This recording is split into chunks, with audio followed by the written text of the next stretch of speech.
皆さん、こんにちは。シスコカスタマーサクセスのサクセスです。この動画では NSO バージョン6に新しく搭載された EJET について説明します。まず NSO の GUI にログインするとコンフィグレーションエディター2にアクセスできます。コンフィグレーションエディター2に入るとこのようにコンフィグやアクションが分類されて表示されます。メニューが分かれているのでとても使いやすくなっています。また右上のメニューから EJET にアクセスできます。次に EJET を紹介します。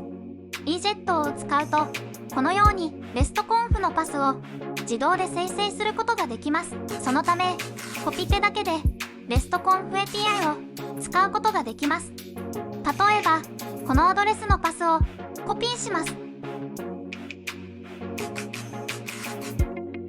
そしてカールコマンドに貼り付けるだけで API でアドレスを取得することができました。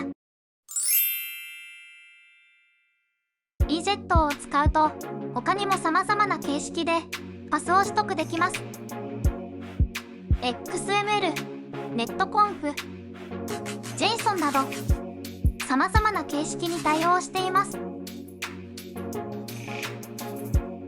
Python コードも生成できるのでサービスパッケージの拡張がとても簡単にできるようになります。